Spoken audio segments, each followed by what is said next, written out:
maintain hata unachekia hata Iran wali retaliate jo Madiglo. Wewe kama mzee wa ground ambaye nimeona kuna vijana wamebeba marungu, wewe mmoja wao wapi? Mimi mtu ambao kama venye nimekuambia. Unamaanisha nini ukisema kwa kazi? Mimi ni mtu wa kazi. Mimi rungu mawe lakini hata kazi anaku zenyewe. Jo mtiango tumekuja huko tumebangaiza jo tunangangana venye tutapelekea hata mafamilia jo Kiroma bana, lakini jo ni mapupu Diglo huko venye kuna kaa.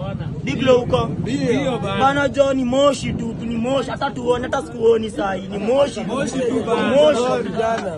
Moshi akwenda guigo watu wangu Diglo hawa watu wako huko juu jo wanafanya kachini wanabonga bana, siku chini ndo tunaumia. Wewe jua wewe kama Gen Z umeaffectiwa vipi na mpaka leo kukakuwa na maandamano? Sasa si ndo nakuambiaje mti yangu boka kazi mjangu.